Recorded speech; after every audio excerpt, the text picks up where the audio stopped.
Alors, j'ai reçu une attestation de prise en charge pour une personne qui a déposé son visa. Je vais vous parler des incohérences, les erreurs que j'ai remarquées dans cette attestation de prise en charge. Ici, je vous partage mon expérience, les conseils, les astuces concernant Campus France, Parcoursup et autres.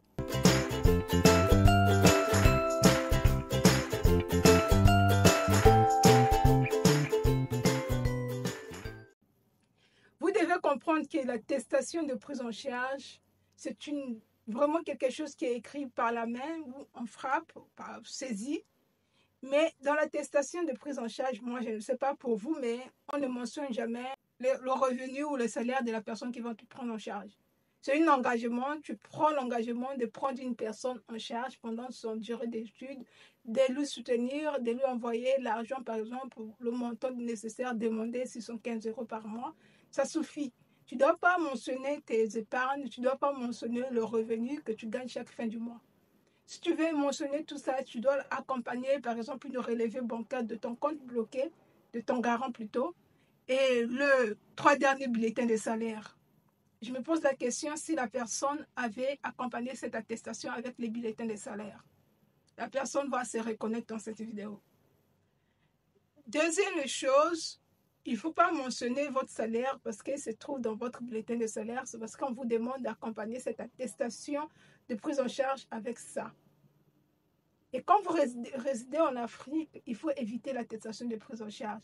Il faut éviter un garant qui se trouve en Afrique pour l'attestation de prise en charge. Surtout quand le garant n'est pas dans le même pays que vous et que vous êtes hors de votre pays de naissance, vous êtes dans un autre pays, c'est un peu difficile pour l'ambassade de vérifier toutes ces informations-là. Parce que le seul moyen pour être fiable, que ton dossier est fiable, c'est aller vérifier à la source.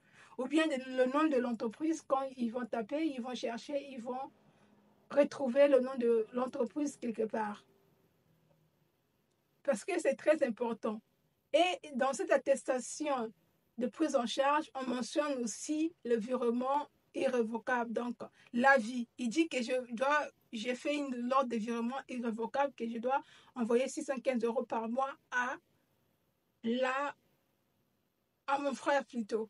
Il faut savoir que quand vous faites attestation de prise en charge, rien ne doit être mentionné de l'avis. Et là, cette personne est bloquée parce que l'ambassade lui demande maintenant de fournir l'ordre de virement irrévocable et permanent, de minimum 615 € par mois, fait par sa banque.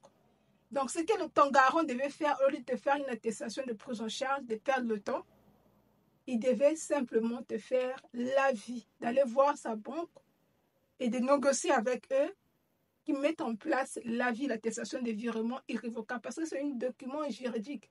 C'est la banque, l'institution financière ou encore, c'est pas, les organismes financiers qui peuvent faire cette attestation. Cette attestation n'engage aucun cas ton garant parce qu'il y a des façons de le faire. Mais cette attestation aussi, l'ordre de virement permanent doit va vraiment avoir le caractéristique virement irrévocable et permanent et le montant. Voilà pourquoi on te demande d'envoyer cette attestation pour qu'on étudie ton dossier. Tu as même eu la chance. Dans d'autres pays, on pouvait bien te donner le refus parce que ce n'est pas eux de faire le choix de ce que tu veux. Donc, il faut faire attention avec l'attestation de prise en charge. L'attestation de prise en charge, dans aucun cas, doit être mélangée avec l'avis. Soit vous allez choisir l'attestation de virement permanent, irrévocable permanent, ou encore l'attestation de prise en charge. Une attestation de prise en charge est simple et claire. Il n'y a pas à mentionner les revenus ou le montant des comptes bloqués ou encore de mentionner l'avis dedans. Ça devient comme si c'était une lettre d'explication. Ce n'est plus une attestation de prise en charge, c'est maintenant une lettre d'explication. Et donc, il faut faire très attention. L'attestation de prise en charge est toujours accompagnée avec le bulletin de salaire, les identités de votre garant. Et quand vous êtes en Afrique, il faut faire attention avec l'attestation de prise en charge. Il vaut mieux encore une compte bloqué ou encore l'avis. Donc, voilà l'erreur que j'ai vue dans cette attestation. Mais la personne a quand même eu la chance parce que là, on l'a contacté pour fournir d'autres informations afin de compléter son dossier, en fait, qu'on puisse étudier son dossier. Ça, c'est déjà bien. Quand l'ambassade demande ça, ça veut dire que c'est bien.